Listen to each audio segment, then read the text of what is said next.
I pulled into the circular driveway of my sister Jennifer's Hamptons estate just as the sun began its descent over the Sound. August in the Hamptons always had this golden quality to it, like everything was dipped in honey, the kind of light that made a $200,000 wedding look even more extravagant than it already was.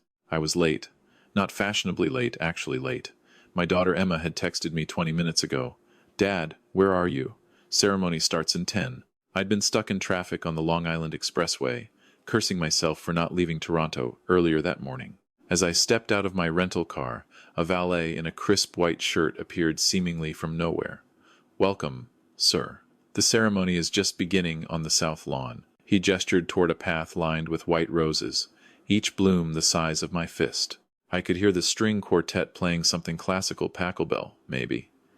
I'm not a music guy. What I am is a high school math teacher who'd spent the last 8 years raising Emma on my own after my wife Sarah died. 8 years of parent-teacher conferences where I was both the parent and the teacher. 8 years of burned dinners and homework help, and driving Emma to every shift at St. Mary's Hospital cafeteria, where she worked to save money for nursing school. Jennifer, my younger sister by 4 years, had called me 3 weeks ago about the wedding. "David, it's going to be intimate. Just 150 of our closest friends and family. 150 people. Intimate. That was Jennifer for you. Of course we want Emma there," she'd added quickly. Too quickly. "But David, could she maybe, I don't know, come a bit later? Or change before she arrives? She mentioned she has a shift that morning, and hospital scrubs don't really match our color scheme.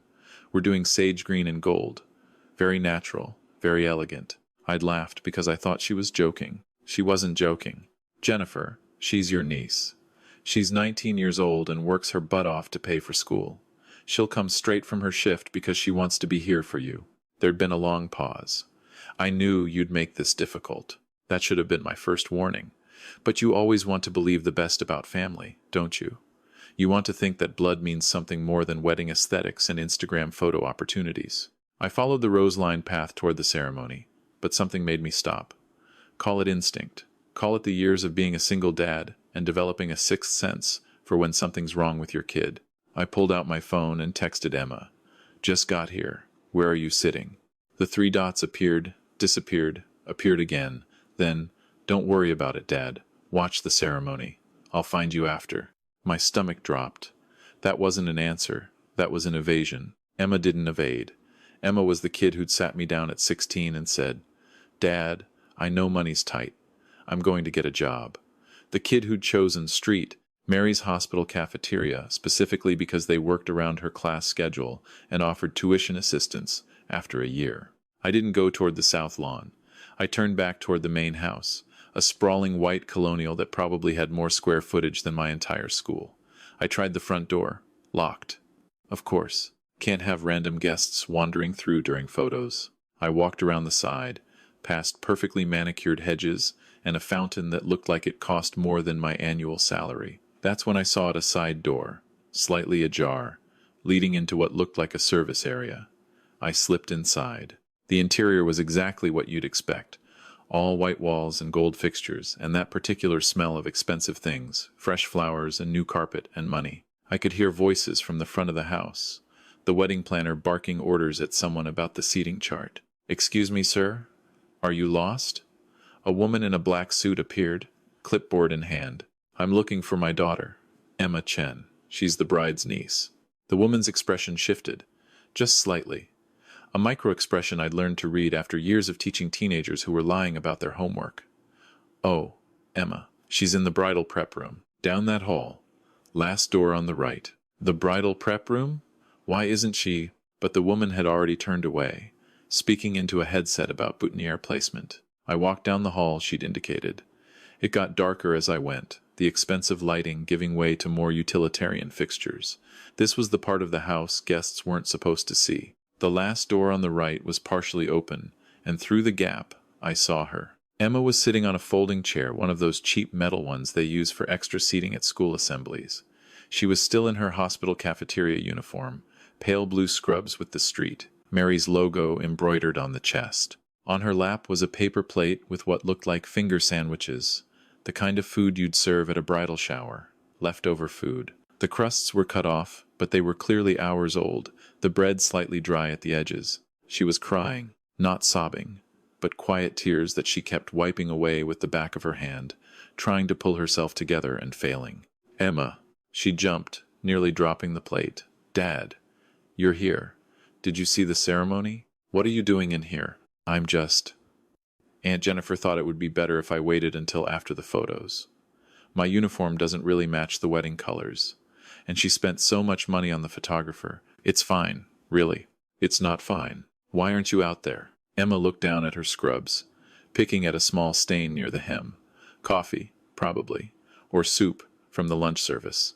When I got here, Aunt Jennifer pulled me aside. She said the wedding planner had been very specific about the aesthetic for the ceremony photos. She said my scrubs would clash with the sage green bridesmaid dresses, and that I smelled like—" She paused, her voice cracking. She said I smelled like hospital food, like the cafeteria, and that it would be distracting during the ceremony. I felt something cold settle in my chest. "She told you to hide in here?" "She didn't say hide. She said wait, just until cocktail hour is over. Then I can come out for dinner. She even had someone bring me food." Emma gestured to the sandwiches with a weak smile that broke my heart. "See?" She was thoughtful. I looked at my daughter, brilliant, hardworking Emma who'd chosen nursing because she wanted to help people. Emma, who'd spent her Saturday morning serving breakfast to hospital staff and patients, then drove 90 minutes to get to her aunt's wedding. Emma, who was sitting in a storage room eating stale sandwiches, while 150 guests drank champagne and ate past hors d'oeuvres on the south lawn. "Pack up your things," I said. "We're leaving?" "Dad, no. Please. It's her wedding day. Don't make a scene." "Emma, please." She grabbed my hand, and I saw that her nails were bitten down, something she only did when she was really stressed. "I already feel bad enough. If you leave now, if you make this a thing, it'll just make it worse. Everyone will know I'm the reason there was drama. Just let me get through this, okay? For me, that's the thing about being a parent. Sometimes your kids ask you to swallow your pride, your anger, your sense of justice, because they're asking you to protect them in a different way. Not from the person hurting them, but from the embarrassment of being defended." So I stayed. I kissed Emma on the forehead, told her I loved her, and I walked back outside. But I didn't leave her there. "I'm going to sit through this ceremony," I said, "and then we're going to dinner together. Out there. You're coming with me." "Dad," Aunt Jennifer said. "I don't care what she said. You're not spending your cousin's wedding in a prep room. Give me an hour to sit through this ceremony, and then we're walking out there together." I found my seat in the very back row of the south lawn, next to some distant cousin of Jennifer's new husband, whose name I immediately forgot. The ceremony was beautiful, I suppose. Jennifer looked stunning in a dress that probably cost more than my car. Her husband, Richard, a cardiac surgeon she'd met at some charity gala, looked appropriately emotional. The officiant talked about love and commitment and partnership. I tried to focus on the words, but all I could think about was Emma in that back room, and how I'd let her talk me into leaving her there, even temporarily. The ceremony ended. Guests applauded. Jennifer and Richard kissed and walked back down the aisle, smiling for the photographer, who was snapping away like he was shooting a magazine cover. Which, knowing Jennifer, he probably was. Cocktail hour began on the terrace, overlooking the water. I grabbed a glass of champagne from a passing waiter and tried to blend in. I recognized a few faces: my mother, Jennifer's mother-in-law, some cousins I hadn't seen in years. Everyone was dressed in their finest, the women in cocktail dresses and the men in summer suits. I was wearing a sport coat I'd bought on sale 3 years ago, and slacks I'd ironed that morning. I fit in about as well as Emma's scrubs would have. "David." My mother appeared, champagne glass in hand. She was wearing lavender and pearls, her hair freshly styled. "You made it. Where's Emma?" "She's around," I said carefully. "She had a shift this morning, had to come straight from the hospital." "Oh, that's right. Jennifer mentioned that. Such a hard-working girl." My mother patted my arm. "She's going to make a wonderful nurse. You've done such a good job with her." I wanted to tell her. Wanted to explain that her granddaughter was sitting in a back room because she wasn't aesthetically pleasing enough for the wedding photos. But my mother adored Jennifer. Always had. Jennifer was the successful one. The one who'd married well, who threw parties that got mentioned in the society pages of the Hamptons Gazette. I was the widower math teacher with a daughter who worked in a hospital cafeteria. We didn't make for good society page material. Table assignments are over there, my mother said, gesturing to an elaborate seating chart covered in calligraphy. I think you're at table 18. I found my name. Table 18 was near the kitchen doors, tucked into a corner where the least important guests were traditionally seated, the table for people you had to invite but didn't particularly want to see. Next to my name was Emma's, which almost made me laugh. Jennifer had seated us together at the reject table. At least she'd kept us together. The cocktail hour stretched on. I made small talk with strangers, ate a crab cake that cost more than my lunch for a week, and kept checking my watch. Finally, a bell chimed, and the wedding planner, the same woman who'd directed me to Emma earlier, announced that dinner was being served on the north lawn. I didn't follow the crowd. I went back inside, back down that hallway to the prep room. Emma was still there, but she'd cleaned up the paper plate. She'd fixed her hair and wiped away the tear stains. She looked up when I entered, managing a real smile this time. "Ready?" I asked. "Dad, maybe I should just wait until—" "Emma Chen, you are coming to dinner with me, and that's final. You're wearing scrubs. So what? You earned those scrubs. You know how many people at this wedding can say they spent their morning helping feed hospital patients? You know how many of them would even think to do that?" I held out my arm. After a moment, she took it. We walked out together, through the house and onto the north lawn, where dinner was being served under a massive white tent strung with thousands of fairy lights. It looked like something out of a movie. Long tables covered in sage green linens, gold flatware, centerpieces made of white roses and eucalyptus. A small band was playing jazz near the dance floor. Heads turned as we entered. I felt Emma stiffen beside me, but I kept walking, kept my head high. We found table 18, and I pulled out Emma's chair for her before sitting down myself. Our table mates were already there, a teenage cousin playing on his phone, an elderly aunt who was hard of hearing, and a couple I didn't recognize who were more interested in the wine list than conversation. The reject table indeed. Dinner was served, locally sourced this, organic that, a lobster thermidor that probably cost more per ounce than gold. I ate mechanically, keeping up bland conversation with the elderly aunt who kept asking me to repeat myself. Between courses, I watched Jennifer. She was at the head table with Richard and their wedding party, all dressed in sage, green, and gold. She was glowing, laughing, the perfect bride. Every so often, her photographer would appear, snapping candids for the wedding album. Not once did she look toward table 18. Not once did she check on Emma. The toasts began after the main course. Richard's brother gave a speech about how Richard and Jennifer were meant to be. Jennifer's maid of honor gave a speech about how beautiful and kind and amazing Jennifer was. My mother gave a short speech about watching both her daughters grow up and being proud of the women they'd become. Jennifer stood to give her own speech, taking the microphone with practiced ease. "I just want to thank everyone for being here tonight," she began. "Richard and I are so grateful to be surrounded by the people who matter most to us, our real family, the people who've supported us and believed in us and shown us what true class and elegance really mean. Our real family. True class." I felt my jaw tighten. "When Richard and I started planning this wedding," Jennifer continued, "we knew we wanted it to reflect who we are as a couple, our values, our aesthetic, our vision of what a life together should look like. And seeing all of you here tonight, dressed so beautifully, celebrating with us in this gorgeous setting, it's everything we dreamed of." She raised her glass. "To real family, to class, to the people who understand that appearances matter because they reflect what's inside." The tent erupted in applause. I looked at Emma. She was staring at her plate, her hands clenched in her lap. That's when I stood up. The table went quiet.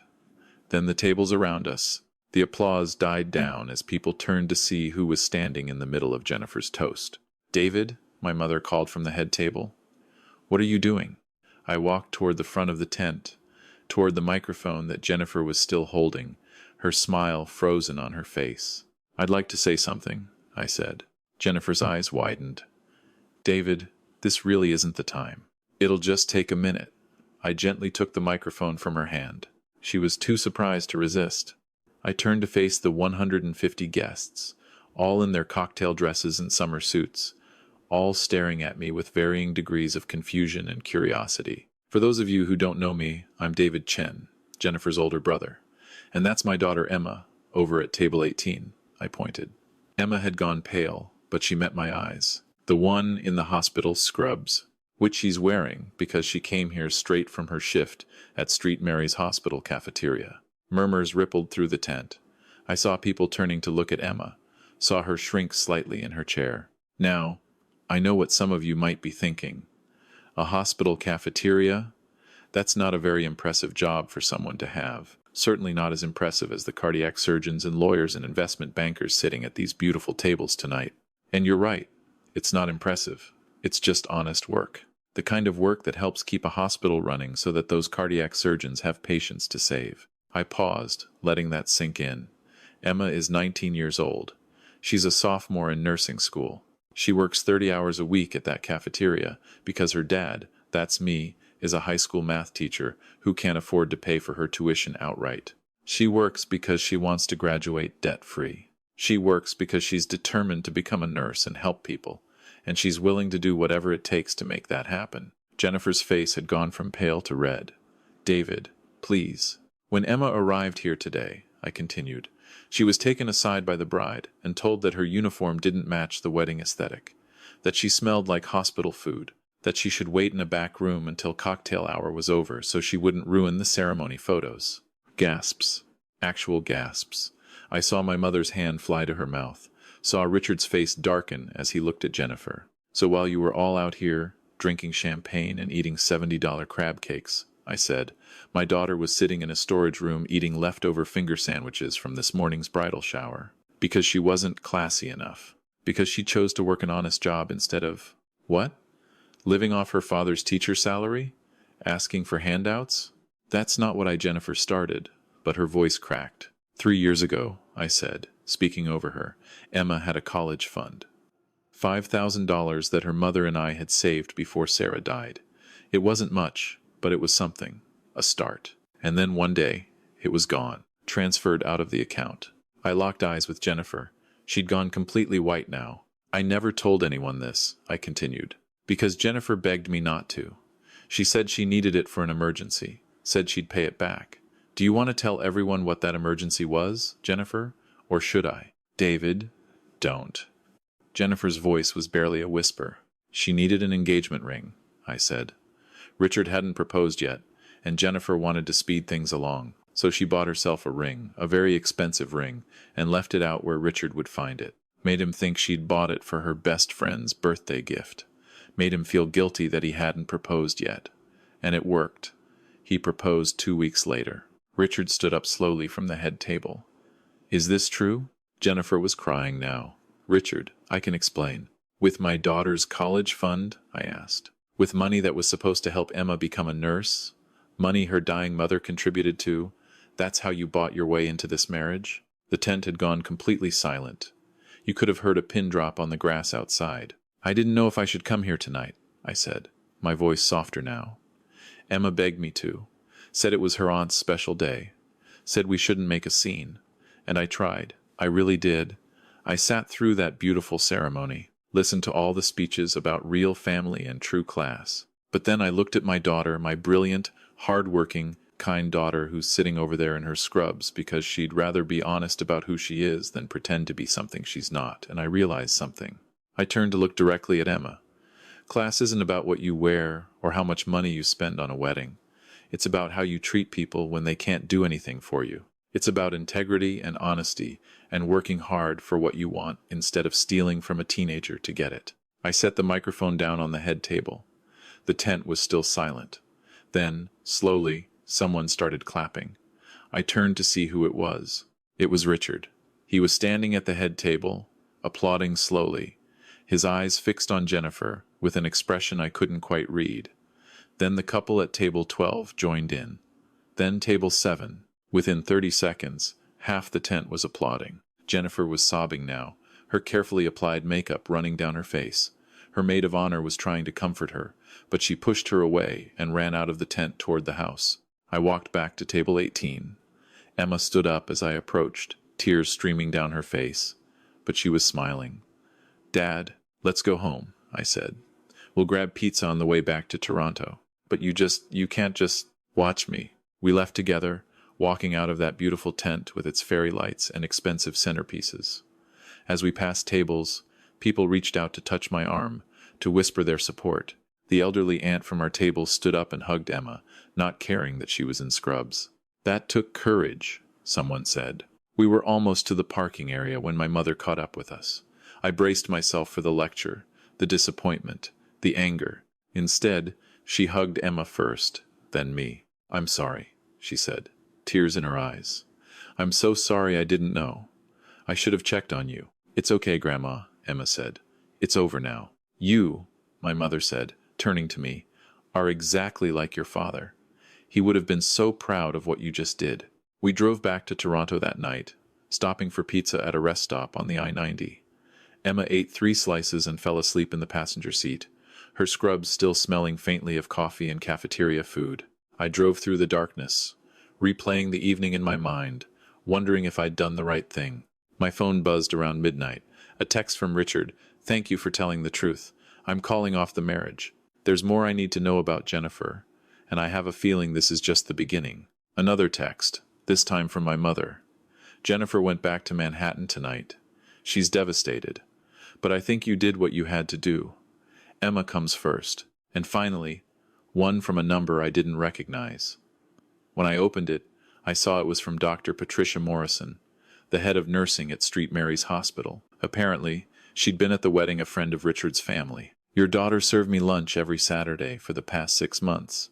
She always remembered that I take my coffee with 2 sugars and no cream. She asked about my grandchildren. She has the kind of compassion that makes great nurses. Tell her to contact me on Monday. We have a full scholarship available for exceptional students, and I'd like her to apply. Also, tell her she can keep the scrubs on as long as she wants. They suit her." 6 months later, Emma graduated with her nursing degree, fully funded by Dr. Morrison's scholarship. She got a job in the pediatric ward at St. Mary's, making a decent salary with benefits. She moved into her own apartment, a modest 1-bedroom in Toronto, that she decorated with plants and second-hand furniture she refinished herself. Jennifer and I haven't spoken since that night. My mother tells me she's dating someone new, someone she met online. She never paid back the $5,000.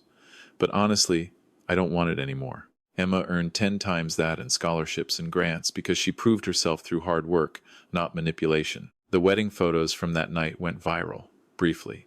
Someone had filmed my speech on their phone, and it made the rounds on social media for about 2 weeks. People called me a hero, a righteous father, a defender of the working class. Others called me cruel, said I'd ruined Jennifer's special day, that family business should stay private. I don't know if I'm a hero.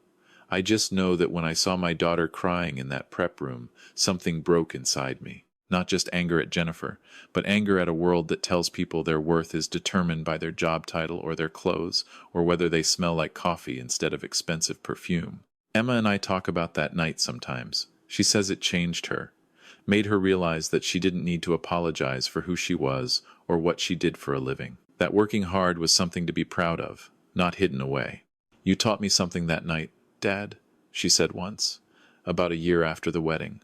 We were having dinner at her apartment, eating takeout Thai food on her refinished coffee table. "You taught me that standing up for what's right is more important than keeping the peace.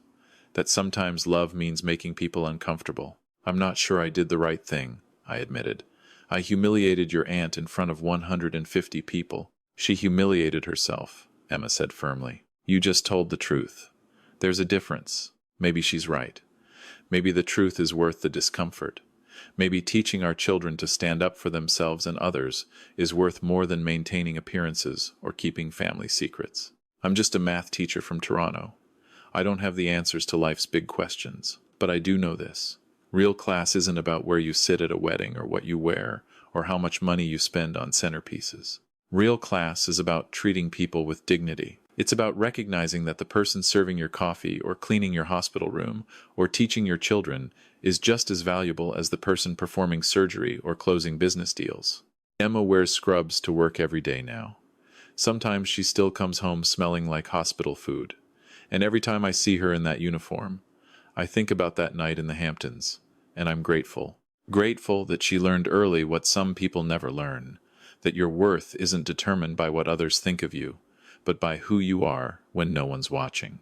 That's the lesson I hope she carries with her for the rest of her life. And if standing up in the middle of a $200,000 wedding was what it took to teach her that, then it was worth every uncomfortable second. Because at the end of the day, the people who matter most aren't the ones who look good in photos. They're the ones who show up for you, in scrubs or suits or whatever they're wearing, and love you anyway.